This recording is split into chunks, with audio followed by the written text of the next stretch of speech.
আলহামদুলিল্লাহ 5 দিন ব্যাপী ধারাবাহিক তাফসীরুল কোরআন মাহফিলের আজকে চতুর্থ দিনের দাওয়াতি উলামায়ে কিরাম, সম্মানিত অত্র তাফসীরের সভাপতি সাহেব, প্রাণ প্রিয় মুরাব্বি বাবারা, আমার বয়সী যুবক ভাইয়েরা, পর্দার আড়ালের ভদ্র সমাজের মা এবং বোনেরা, যে যেভাবে কোরআনের কথা শুনতেছেন, সবাইকে আমার আন্তরিক সালাম। আসসালামু আলাইকুম রাহমাতুল্লাহ। প্রশংসা করি আমি আল্লাহ তাআলার, প্রশংসা করি আমি আল্লাহ তাআলার। বিশ্ব জাহান পয়দা হইল হুকুমে যাহার। জ্ঞান বিজ্ঞান শিল্পকলা আবিষ্কার যত, ইহার ভিতরে খোদার করুণা রয়েছে অবিরত। মাটির মানুষ চন্দে গেল কুদরতে তাহার। প্রশংসা করি আমি আল্লাহ তাআলার। নবমণ্ডল ভূমণ্ডল করিয়াছ সৃজন, মাটির মানুষকে সবার উপর দিলেন পজিশন। সুখাদ্য দিলেন আরো করিতে আহার। প্রশংসা করি আমি আল্লাহ তাআলার। আলহামদুলিল্লাহি রাব্বিল আলামিন। আসমানের নিচে জমিনের উপরে সব থেকে জ্ঞানের ভান্ডার হচ্ছে আল কোরআন। সেই কোরআন দিয়ে কথা বলবো। আমি আপনাদের সামনে আর রহমান সূরা তেলাওয়াত করেছি, 2খানা হাদিস পাঠ করেছি। এর উপরে ভিত্তি করে কিছু কথা বলবো ইনশাআল্লাহ। আল্লাহ সুবহানাহু ওয়া তাআলা যদি তৌফিক দেন। আল্লাহ সুবহানাহু ওয়া তাআলা বলেন, আর-রহমান, দয়াময় রহমান। আমি এই সূরার ফজিলত বর্ণনা করব। প্রাণ প্রিয় দিনী ভাই সব খেয়াল করে শোনেন। আর রহমান সূরার ফজিলত, এই সূরাখানা মা বোনরা বেশি পাঠ করে। যে ব্যক্তি হাদিসের ভিতর আসছে, যে ব্যক্তি নিয়মিত এ সূরা তেলাওয়াত করবে, কিয়ামতের দিন আল্লাহ সুবহানাহু ওয়া তাআলা তার মুখখানা চন্দ্রের ন্যায় উজ্জ্বল রাখবে। আরো তাফসিরে কাসিরের ভিতর লেখা আছে, তাফসিরে জালালাইনে লেখা আছে, একদিন রাসূলুল্লাহ সাল্লাল্লাহু আলাইহি ওয়াসাল্লাম আর রহমান সূরা তেলাওয়াত করেন অথবা শ্রবণ করেন। অতঃপর সাহাবাদের নিশ্চুপ বসে থাকতে দেখে বললেন, জিনেরা তো দেখছি তাদের রবের কথায় তোমাদের চেয়ে সুন্দর উত্তর দিয়েছিল। সাহাবাগণ জিজ্ঞেস করলেন, ইয়া রাসূলুল্লাহ, ইয়া হাবিবাল্লাহ, জিনরা কি উত্তর দিয়েছিল? খেয়াল করে শোনেন, মুরাব্বি বাবারা খেয়াল করে শোনেন। সাহাবীরা প্রশ্ন করলেন, জিনেরা কি উত্তর দিয়েছিল?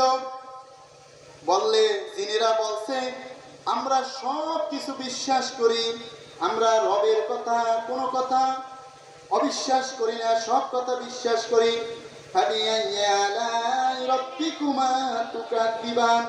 আমরা রবের কোন নিয়ামতকে অস্বীকার করি না। ভাইরা আমার, বন্ধুরা আমার, খেয়াল করে শোনেন। আল্লাহ সুবহানাহু ওয়া তাআলা আর রহমান সূরা নাজিল করলেন।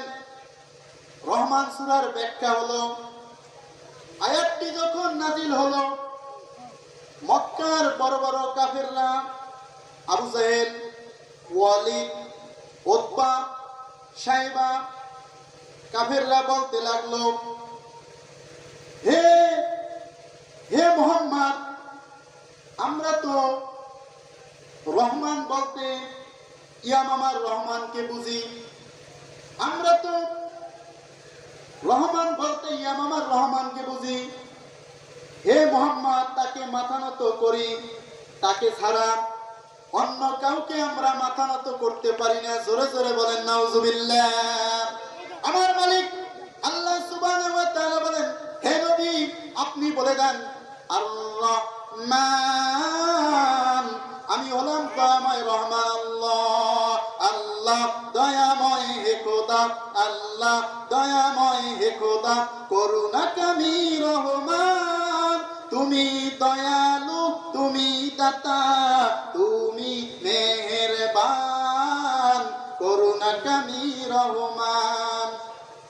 মেঘের মাঝে বিদ্যুৎ চমক তোমার জিকির করে, তোমার নামে ফোটায় ফোটায় বৃষ্টি ধরায় ঝরে। মেঘের মাঝে বিদ্যুৎ চমক তোমার জিকির করে, তোমার নামে ফোটায় ফোটায় বৃষ্টি ধরায় ঝরে। মৃদু জমিন পানি পেয়ে, মৃদু জমিন পানি পেয়ে গায়ে যে তোমারই গান, করুণাকামী রহমান, ও করুণাকামী রহমান। রহমান বলেন, আমি এমন আল্লাহ, মানুষের অস্তিত্ব, জীবন, জৈবন সব উপকরণ এক কথায় আমি আল্লাহ দান করেছি। রহমান হলো একটা গুণবাচক নাম। জোরে জোরে বলেন সুবহানাল্লাহ। ভাইরা আমার, যেই বাড়িতে গাবি পালন করে না, ওরা বুঝি গরুর দুধ খায় না, জামাইরে পিঠা বানাইয়ে খাওয়ায় না, অবশ্যই যেই বাড়িতে গরুর দুধ নাই, অবশ্যই জামাই বেড়াইতে আসলে তাকে অবশ্যই দুধের পিঠা খাওয়ায়, বিভিন্ন ধরনের পিঠা খাওয়ায়। সবাই তো কোরআন হাদিস জানে না, সেই রকম আজকে যদি মূল্যায়ন করত এই কোরআন, তাহলে মানুষ অনেক কিছু শিখতে পারত। আল্লাহ সুবহানাহু ওয়া তাআলা বলেন আর-রহমান, রহমান শব্দটা কোরআনের ভিতরে 57 বার আসছে। কতবার? 57 বার আসছে। রহমান মানে দয়া, রহমান মানে অনুগ্রহ, রহমান মানে নাজিল হওয়া।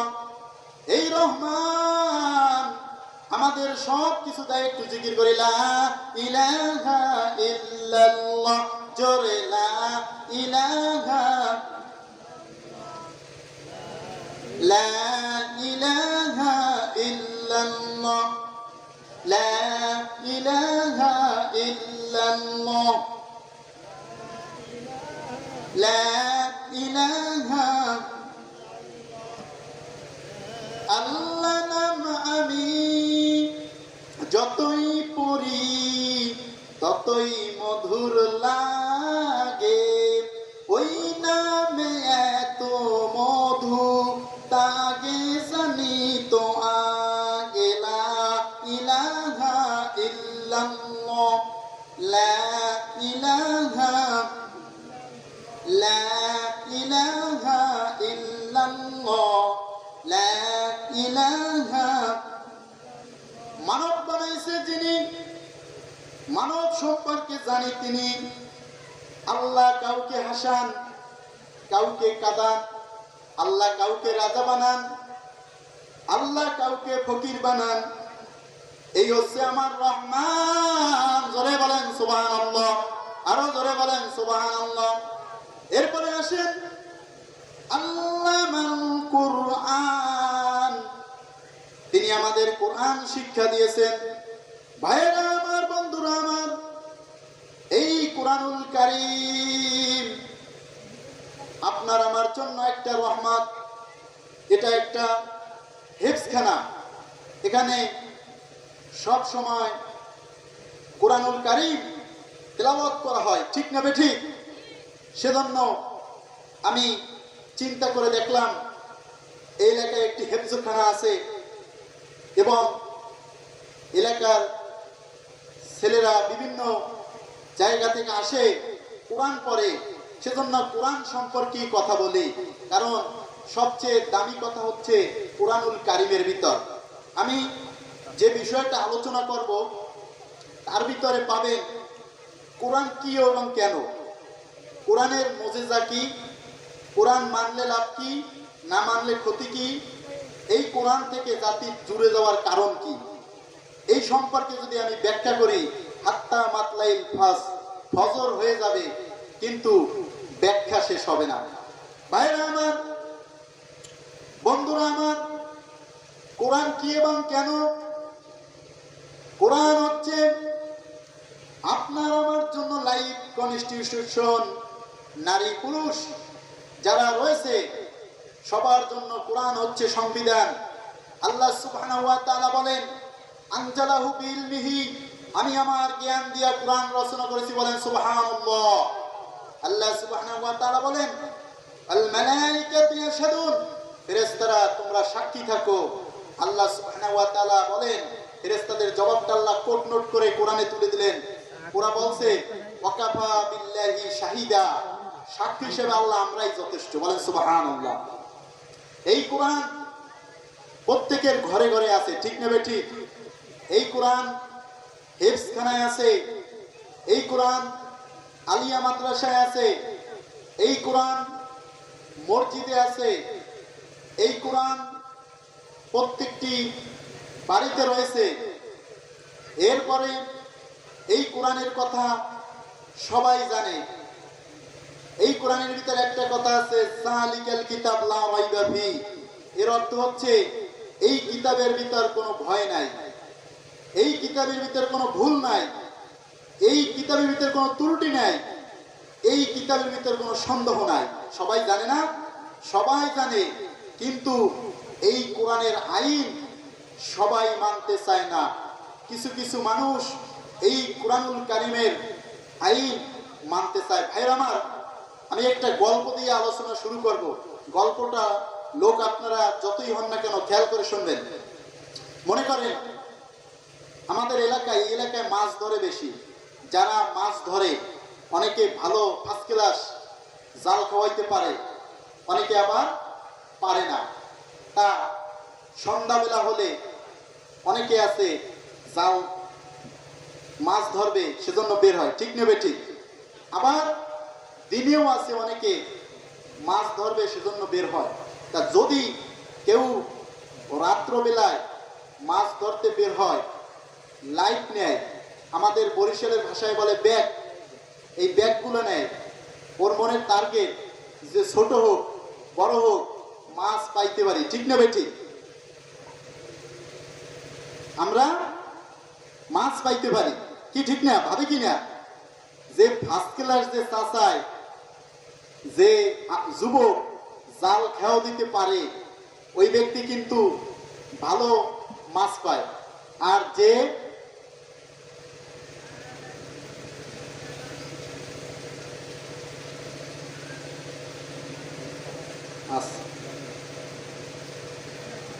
যে ব্যক্তি ভালো জাল খেয়াও দিতে পারে সে ভালো মাছ পায়। কিন্তু আল্লাহ সুবহানাহু ওয়া তাআলা জানে যে সে বড় মাছও পাইতে পারে অথবা ছোট মাছও পাইতে পারে। তার মনে আশা আছে কিনা? তাই এখানে যে তাফসীর মাহফিল হবে, এই এলাকার মানুষগুলা সবাই তো কোরআন হাদিস গবেষণা করে না, কিছু কিছু মানুষ কোরআন হাদিস গবেষণা করে। প্রিয় ভাইরা আমার, মাছ ধরা ব্যক্তির মতো যদি মানুষ মনে করে আমি কোরআন হাদিসের মাছ ধরবো, ছোট হোক বড় হোক, ওই মাছগুলো আমার দরকার, ওই ব্যক্তি আপনার দোকানপাটে বসে থাকবে না, মাহফিলের ময়দানে চলে আসবে, ঠিক না বেঠিক? ভাইরা আমার, বন্ধুরা আমার, এদিক সেদিক যারা দোকানপাটে রাস্তাঘাটে অযথা সময় নষ্ট করতেছি, চলে আসেন মাহফিলের ময়দানে, চলে আসেন। ও আমার বাবার বয়সী বাবারা, চলে আসেন, সময়কে নষ্ট করলেন না। এরপরে বাড়িতে যারা বসে আছেন অযথা সময় নষ্ট করেন, চিরজীবন বহুত বাড়িতে বসে রয়েছেন। আসেন আজকে একটু কথা কম বলে মাহফিলের ময়দানে চলে আসেন।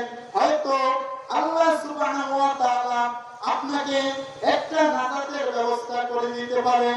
ভাইরা আমার, বন্ধুরা আমার, এমন হতে পারে আজকে এই মাহফিলের ময়দানে যারা আসবে বসবে, এমন হতে পারে আল্লাহ সুবহানাহু ওয়া তাআলা পরের দিন তার একজনের মৃত্যু হয়ে যেতে পারে। মৃত্যুর কোনো গ্যারান্টি নাই, আমারও মরণ হয়ে যেতে পারে। মাহফিলে আসলে আপনার সগীরা গুনাহগুলো মাফ হয়ে যাবে। জোরে জোরে বলেন সুবহানাল্লাহ। আল্লামাল কোরআন, আল্লাহ সুবহানাহু ওয়া তাআলা বলেন আমি কোরআন শিক্ষা দিছি। এই কোরআন শেখার কারণে এর ভিতরে আমরা অনেক তথ্য পাইছি। ঠিক না ঠিক কথা বলেন? আমরা অনেক তথ্য পাইছি। কোরআনুল কারীম বলে, কি বলে? কোরআন বলে তোমরা নামাজ পড়ো, নামাজ পড়ো। আল্লাহ কোরআনে 82 বার নামাজের কথা বলছে। জোরে জোরে বলেন সুবহানাল্লাহ। ভাইরা আমার, বন্ধুরা আমার, নামাজ পড়তে হবে। আপনি যদি নামাজ না পড়েন আপনি ইমানদার হইতে পারবেন না। আবার নামাজ পড়লেন, ভালো ভালো কাজগুলো আপনি করলেন না, আপনি সফল কাম হইতে পারবেন না। ভাইরা আমার, বন্ধুরা আমার, দিনগুলি সব সাদা কালো, পার্থক্য নাই মোটে। লাল কালো বাচ্চাগুলি কেমন করে ফোটে। ডিমের ভিতরে হলুদ কুসুম, ডাবের ভিতরে পানি, ডালিমের ভিতরে খোদার মেহেরবানি। জাহাজ চলে সাগর জলে, জয় করে সব ভয়। জামাত করিয়া নামাজ পড়লে সওয়াব বেশি হয়। আমার মালিক আল্লাহ বলেন ওয়ারকাউ মা'আর রাকিঈন, তোমরা রুকুকারী গণের সাথে রুকু করো। সুবহানাল্লাহ। ভাইরা আমার, বন্ধুরা আমার, আল্লাহ সুবহানাহু ওয়া তাআলা বলেন নামাজ পড়ো, নামাজ পড়ো। আমার নবী বলেন সাল্লু কামা রাআইতুমুনি উসাল্লি, মুত্তাফাকুন আলাইহি। বলেন আমাকে তোমরা যেরকম নামাজ পড়তে দেখো তোমরা সেই ধরনের নামাজ পড়ো।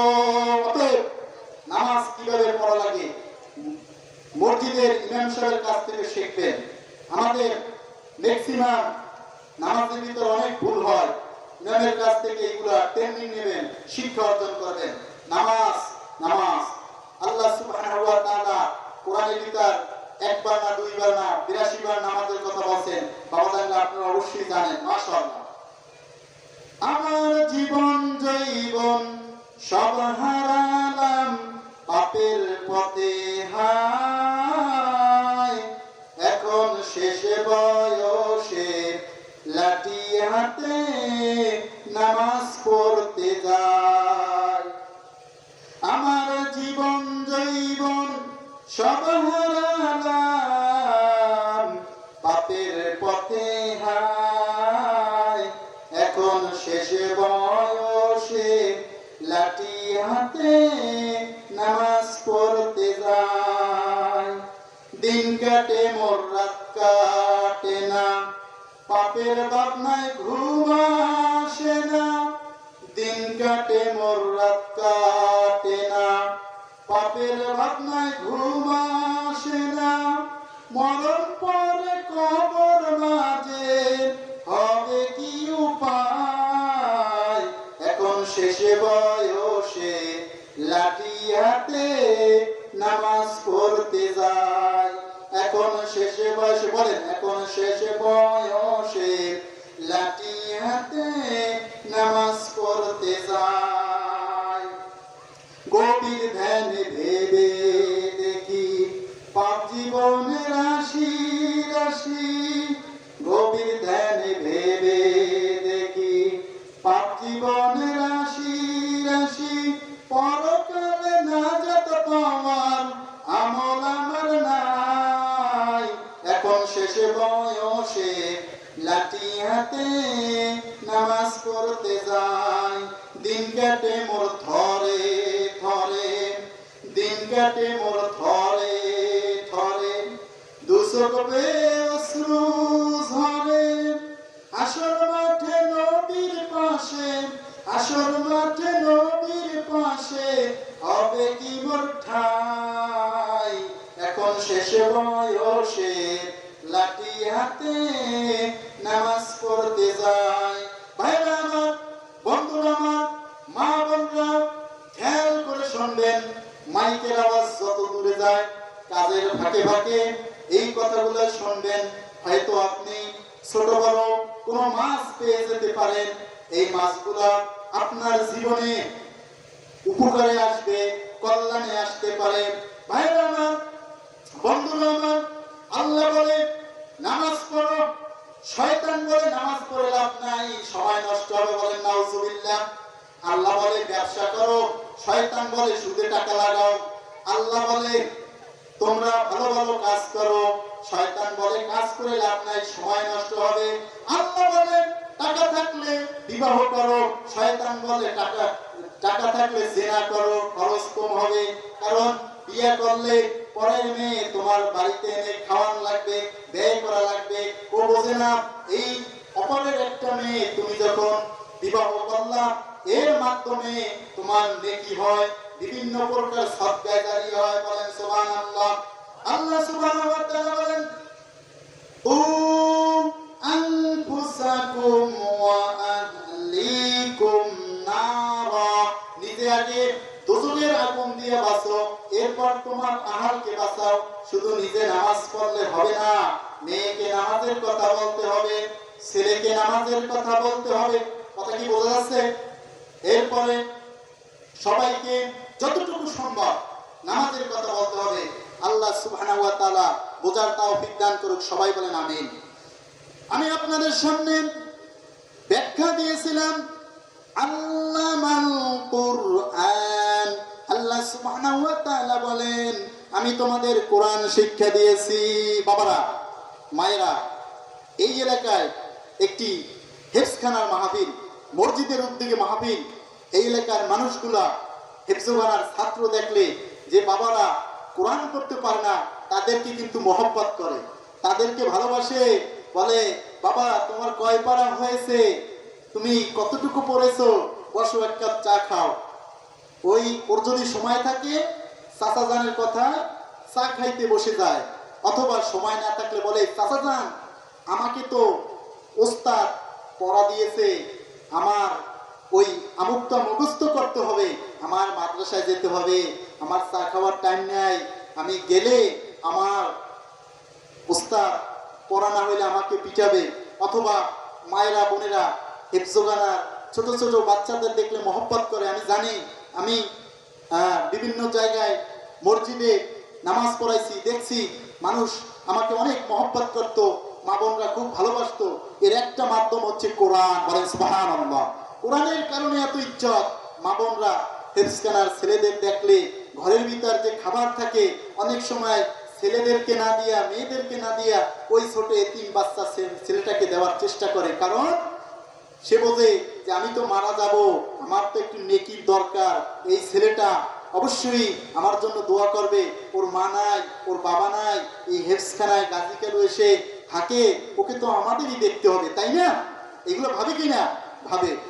ভাইরা আমার, বন্ধুরা আমার, এই বাচ্চা ছেলে যখন কুরআনুল কারীম পড়ে খুব মজা লাগে। এজন্য আমি সূরা আর-রহমান থেকে তেলাওয়াত করেছি, এর ধীরে ধীরে ব্যাখ্যা দিচ্ছি, খেয়াল করে শুনেন। আল্লাহ সুবহানাহু ওয়া তাআলা বলেন কোরআন হচ্ছে মুমিনদের জন্য রহমত, বলেন সুবহানাল্লাহ। আল্লাহ সুবহানাহু ওয়া তাআলা বলেন এই কোরআন যখন পাঠ করা হয় যাদাতুহুম ঈমানা, তাদের ঈমান বাড়তে থাকে, বলেন সুবহানাল্লাহ। কাদের ঈমান বাড়ে? সবাই ঈমান বাড়ে না। এই কোরআন যারা শোনে আস্তে আস্তে তাদের ঈমান বাড়ে, বলেন সুবহানাল্লাহ। ভাইরা আমার, বন্ধুরা আমার, বাবার বয়সী মুরব্বীরা খেয়াল করে শোনেন। আল্লাহ সুবহানাহু ওয়া তাআলা বলেন ওয়াকুল জাআল হাক্কু, হক যখন আসে মানে কোরআন যখন আসে, ওয়া যাহাকাল বাতিল, অন্যায় দূর হয়, বাতিল থাকতে পারে না। কোরআনের কথা হচ্ছে আসল কথা, বলেন সুবহানাল্লাহ। ইন্নাল বাতিলা কানা যাহুকা, নিশ্চয়ই বাতিল দূরে যাওয়ারই কথা। ভাইরা আমার, বন্ধুরা আমার, আপনি যে দুনিয়ার বুকে চলেন কিসের ভিত্তিতে চলবেন? কোরআন মান্য চলবেন, কোরআনের আয়াতের উপর চলবেন, হাদিসের আয়াত উপরে চলবেন, তাহলে আপনি সফল কাম, আপনি হবেন জান্নাতি মানুষ। বলেন সুবহানাল্লাহ। ভাইয়েরা আমার, বন্ধুরা আমার, আমি আপনাদের সামনে কোরআন থেকেই কথা বলার চেষ্টা করব, তবে একটি ইতিহাস না বললে নয়। হযরতে ওমর রাদিয়াল্লাহু তাআলা আনহু, তিনি মরুভূমির বুকে যাচ্ছে, যাইতে যাইতে দেখতেছে একটি লোক নামাজ পড়তেছে। ওমর রাদিয়াল্লাহু তাআলা আনহু বললেন, আমার তো খুব পানি পিপাসা পেয়েছে, আমার তো একটু পানি দরকার, কিন্তু মরুভূমির বুকে কোথাও তো আমি পানি পাচ্ছি না। তখন ওই লোকটা মানে ওমর রাদিয়াল্লাহু তাআলা আনহু দেখতেছে একটা গাছের নিচে একটা রাখাল নামাজ পড়তেছে। খেয়াল করে শোনেন, মজা পাবেন। এই রাখাল নামাজ পড়তেছে, কি পড়তেছে? রাখাল নামাজ পড়তেছে। এরপরে ওই রাখালের নামাজ যখন শেষ হলো, বললেন, এই শোনো, আমার তো পানির পিপাসা পেয়েছে, তুমি এই মরুভূমির বুকে কি করো? তা আপনি কি দেখতে পাচ্ছেন না আমি ওই রাখাল বলতেছে, ওই যে দেখেন ছাগলগুলো, ভেড়াগুলো, এগুলো আমি পালন করতেছি, আর আমি এসে ছেড়ে দেই, আমার আর দেখা লাগে না, ওগুলো বেশি দূরে যায় না, আল্লাহর রহমতে কাছাকাছি থাকে। বলছে, রাখাল, তোমাকে একটা কথা বলতে চাই, তুমি শুনবা? বলছে, কি? আগন্তুক ব্যক্তি বললেন, ওরে রাখাল, আমার পানির পিপাসা পেয়েছে, তুমি যদি একটা কাজ করো, আমাকে যদি একটু দুধ দাও, আমি খাইয়ে খুব খুশি হব, পান করব, আমার পিপাসা লাগছে। বলছে, আমার মালিকের তো অনুমতি নাই। বলছে, ওরে রাখাল, তুই শোন, আমি তোকে কিছু টাকা দেব, তার বিনিময়ে তুমি যদি একটু দুধ দাও, কিছুক্ষণের জন্য একটু আমি পিপাসা দূর হবে।